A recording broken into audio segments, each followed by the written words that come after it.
Hi friends, ಎಲ್ರಿಗೂ ನಮಸ್ಕಾರ. Welcome to my channel. ಇವತ್ತು ನಾನು ನಿಮ್ಮ ಜೊತೆ ಯಾವ ರೆಸಿಪಿನ ಶೇರ್ ಮಾಡ್ತಾ ಇದ್ದೀನಿ ಅಂದರೆ, ರೇಷನ್ ಅಕ್ಕಿ ಜೊತೆ ಸ್ವಲ್ಪ ತೆಂಗಿನಕಾಯಿ ತುರಿನ ಬಳಸಿ ಪೇಪರ್ನಷ್ಟೇ ತೆಳುವಾಗಿರುವಂತಹ ನೀರು ದೋಸೆ ಮಾಡಿದ್ದೀನಿ. ನೋಡೋದಕ್ಕೆ ಪೇಪರ್ನಷ್ಟೇ ತೆಳುವಾಗಿದೆ, ಆದರೆ ತಿನ್ನೋದಕ್ಕೆ ಮಾತ್ರ ತುಂಬಾ ರುಚಿಯಾಗಿರುತ್ತೆ.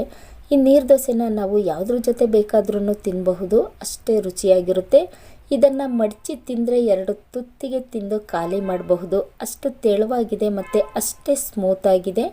ಕೆಲವರು ಹೇಳ್ತಾರೆ, ನೀವು ನೀರು ದೋಸೆನ ತುಂಬ ಚೆನ್ನಾಗಿ ಮಾಡ್ತೀರಾ, ನನಗೆ ನೀರು ದೋಸೆ ತಿನ್ನೋದು ಅಂದರೆ ತುಂಬ ಇಷ್ಟ, ಆದರೆ ನಾವು ಟ್ರೈ ಮಾಡೋದಕ್ಕೆ ಹೋದರೆ ನೀವು ಮಾಡೋ ಥರ ನೀರು ದೋಸೆ ನಮಗೆ ಬರೋದಿಲ್ಲ ಅಂತ ಹೇಳ್ತಾರೆ.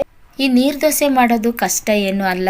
ಈ ವಿಧಾನದಲ್ಲಿ ನಾವು ಟ್ರೈ ಮಾಡಿದರೆ ಪ್ರತಿಯೊಬ್ಬರೂ ಸಹ ನೀರು ದೋಸೆನ ಮಾಡಿಕೊಂಡು ತಿನ್ನಬಹುದು.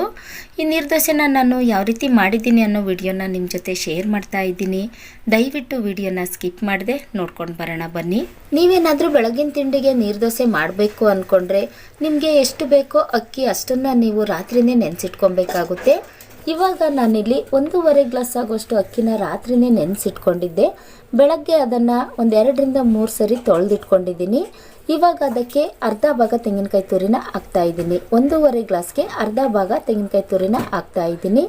ನಾವು ನೀರು ದೋಸೆ ಮಾಡುವಾಗ ತೆಂಗಿನಕಾಯಿ ತುರಿನ ರುಬ್ಬಿ ನೀರು ದೋಸೆ ಮಾಡೋದ್ರಿಂದ ರುಚಿ ತುಂಬಾ ಚೆನ್ನಾಗಿರುತ್ತೆ. ಹಾಗಾಗಿ ಇವಾಗ ಇದಕ್ಕೆ ಅನ್ನ ಸೇರಿಸ್ತಾ ಇಲ್ಲ. ಅನ್ನ ರುಬ್ಬಿ ನಾವು ನೀರು ದೋಸೆ ಮಾಡೋದ್ರಿಂದ ನೀರು ದೋಸೆ ಚೆನ್ನಾಗಿ ಬರೋದಿಲ್ಲ. ಹಾಗಾಗಿ ತೆಂಗಿನಕಾಯಿ ತುರಿ ಮತ್ತು ಅಕ್ಕಿ ಇವೆರಡನ್ನು ಪೂರ್ತಿ ನೈಸಾಗಿ ರುಬ್ಕೊಳ್ತಾ ಇದ್ದೀನಿ. ದಯವಿಟ್ಟು ತರ್ತರಿಯಾಗಿ ರುಬ್ಕೊಂಬೇಡಿ, ಪೂರ್ತಿ ನೈಸ್ ಆಗೋವರೆಗೂ ರುಬ್ಕೊಳ್ಳಿ. ನಾನು ಯಾವ ರೀತಿ ರುಬ್ಕೊಂಡಿದ್ದೀನಿ ಅಂತ ತೋರಿಸ್ತಾ ಇದ್ದೀನಿ ನೋಡಿ. ತುಂಬ ನೈಸಾಗಿ ರುಬ್ಕೊಂಡಿದ್ದೀನಿ. ಇವಾಗ ಇದಕ್ಕೆ ನೀರು ಹಾಕ್ತಾ ಇದ್ದೀನಿ. ನಾನು ಎಷ್ಟು ನೀರು ಹಾಕ್ತಾ ಇದ್ದೀನಿ ಅಂದರೆ, ಹಿಟ್ಟು ಮೀಡಿಯಮ್ ಆಗಿ ತೆಳುವಾಗೋವರೆಗೂ ಹಾಕ್ತಾ ಇದ್ದೀನಿ. ಹಿಟ್ಟೇನಾದರೂ ಸ್ವಲ್ಪ ಗಟ್ಟಿ ಇತ್ತು ಅಂದ್ರೂ ನೀರು ದೋಸೆ ಬರೋದಿಲ್ಲ, ಒಡೆದೋಗ್ಬಿಡುತ್ತೆ. ಮತ್ತು ಸ್ವಲ್ಪ ತೆಳುವಾಯಿತು ಅಂದ್ರೂ ಸಹ ನೀರು ದೋಸೆ ಬರೋದಿಲ್ಲ, ದೋಸೆ ತವಾಗೆ ಹಾಗೆ ಅಂಟಿಟ್ಕೊಂಡ್ಬಿಡುತ್ತೆ. ಹಾಗಾಗಿ ಹಿಟ್ಟು ಮೀಡಿಯಮ್ ಆಗಿ ತೆಳುವಾಗಿರಬೇಕು, ಅಲ್ಲಿವರೆಗೂ ನೀರು ಹಾಕ್ಕೊಳ್ತಾ ಇದ್ದೀನಿ. ನೀವು ಸಹ ನೀರು ದೋಸೆ ಮಾಡುವಾಗ ಒಂದು ಹದದಲ್ಲಿ ನೀರು ಹಾಕ್ಕೊಳ್ಳಿ. ಇವಾಗ ದೋಸೆ ಮಾಡೋದಕ್ಕೆ ಹಿಟ್ಟು ರೆಡಿಯಾಗಿದೆ. ಸ್ಟವ್ ಮೇಲೆ ದೋಸೆ ಹಂಚು ಬಿಸಿ ಆಗೋದಕ್ಕೆ ಇಟ್ಟಿದ್ದೆ. ಇವಾಗ ದೋಸೆ ಹಂಚು ಬಿಸಿ ಆಗಿದೆ.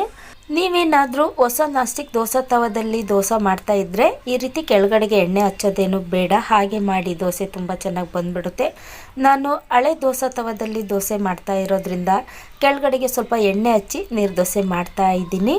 ಇವಾಗ ನಾನು ಒಂದು ಸೌಟು ತಗೊಂಡು ಅದನ್ನು ಎಲ್ಲ ಕಡೆ ಹರಡೋ ರೀತಿ ಮಾಡ್ತಾ ಇದ್ದೀನಿ. ಮೇಲೆ ಮೇಲೆ ಹಾಕಿದರೆ ದೋಸೆ ದಪ್ಪ ಆಗಿಬಿಡುತ್ತೆ. ಹಾಗಾಗಿ ನಾನು ಒಂದು ಸೌಟು ತಗೊಂಡು ಅದನ್ನು ಹಾಕ್ತಾ ಇದ್ದೀನಿ. ಇವಾಗ ಅದ್ರ ಮೇಲೆ ಸ್ವಲ್ಪ ಎಣ್ಣೆ ಹಾಕ್ತಾ ಇದ್ದೀನಿ. ನೀವು ತುಪ್ಪ ಬೇಕಿದ್ರೂ ಹಾಕ್ಕೋಬಹುದು. ನಾನಿಲ್ಲಿ ಎಣ್ಣೆ ಹಾಕ್ತಾ ಇದ್ದೀನಿ. ನೀರು ದೋಸೆ ಮಾಡುವಾಗ ತಾಳ್ಮೆಯಿಂದ ನಾವು ನೀರು ದೋಸೆನ ಮಾಡಬೇಕಾಗುತ್ತೆ, ಏಕೆಂದರೆ ಅದು ಮೇಲೆ ಎದ್ದೇಳೋವರೆಗೂ ಕಾಯಬೇಕಾಗುತ್ತೆ. ಹಾಗಾಗಿ ಇವಾಗ ಯಾವ ರೀತಿ ಎದ್ದಿದೆ ಅಂತ ತೋರಿಸ್ತಾ ಇದ್ದೀನಿ ನೋಡಿ. ನೀರು ದೋಸೆ ತಾನಾಗಿಯೇ ಬಿಟ್ಕೊಳ್ಳುತ್ತೆ ಸೈಡೆಲ್ಲ, ಅಲ್ಲಿವರೆಗೂ ನಾವು ತಾಳ್ಮೆಯಿಂದ ಇರಬೇಕಾಗುತ್ತೆ. ಒಂದು ವೇಳೆ ನೀವು ಹಸ್ಬೆಂಡ್ಗೆ ಮತ್ತು ಮಕ್ಕಳು ಲಂಚ್ ಬಾಕ್ಸಿಗೆ ಏನಾದರೂ ನೀರು ದೋಸೆ ಮಾಡಬೇಕು ಅಂತ ಅಂದ್ಕೊಂಡಿದ್ರೆ 1 ಗಂಟೆ ಮುಂಚೆನೇ ನೀವು ನೀರು ದೋಸೆನ ಮಾಡಿಡಬೇಕಾಗುತ್ತೆ. ಯಾಕೆ ಅಂದರೆ ಈ ನೀರು ದೋಸೆ ಬೇಗ ಬೇಯೋದಿಲ್ಲ, ಪೇಪರ್ನಷ್ಟೇ ತೆಳುವಾಗಿರುತ್ತೆ, ಆದರೆ ನೀರು ದೋಸೆ ಬೇಗ ಬೇಯೋದಿಲ್ಲ. ಹಾಗಾಗಿ ಲಂಚ್ ಬಾಕ್ಸಿಗೆ ಏನಾದರೂ ಈ ರೀತಿ ಮಾಡ್ತೀವಿ ಅಂದ್ಕೊಂಡ್ರೆ ದಯವಿಟ್ಟು 1 ಗಂಟೆ ಮುಂಚೆನೇ ನೀರು ದೋಸೆ ಮಾಡಿಟ್ಕೊಳ್ಳಿ. ಇವಾಗ ನಾನು 2-3 ದೋಸೆನ ಹಾಕಿ ತೋರಿಸ್ತಾ ಇದ್ದೀನಿ ನೋಡಿ. ಅದು ತಾನಾಗಿಯೇ ಮೇಲೆ ಎದ್ದೋಳೋವರೆಗೂ ನಾನು ಅದಕ್ಕೆ ಕೈ ಹಾಕ್ತಾ ಇಲ್ಲ. ಅದು ಯಾವ ರೀತಿ ಬಿಟ್ಕೊಂಡಿದೆ ಅಂತ ತೋರಿಸ್ತಾ ಇದ್ದೀನಿ ನೋಡಿ.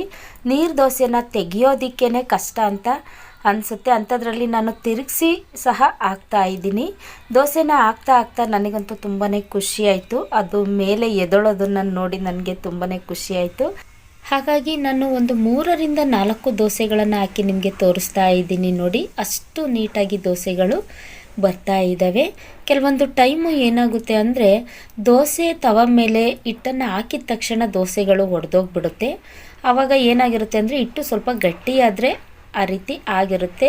ಅಂಥ ಟೈಮಲ್ಲಿ ನೀವು ಅದಕ್ಕೆ ಇನ್ನೂ ಸ್ವಲ್ಪ ನೀರು ಹಾಕ್ಕೊಂಡು ದೋಸೆ ಮಾಡಿ ತುಂಬ ಚೆನ್ನಾಗಿ ಬರ್ತವೆ ನೋಡಿ. ಇವಾಗ ನಾನು ಅಷ್ಟು ದೋಸೆಗಳನ್ನು ಹಾಕಿ ತೋರಿಸ್ತಾ ಇದ್ದೀನಿ. ಒಂದು ದೋಸೆನೂ ಸಹ ಹಾಳಾಗಿಲ್ಲ, ತುಂಬ ಚೆನ್ನಾಗಿ ಬರ್ತಾ ಇದ್ದಾವೆ ನೀರು ದೋಸೆ.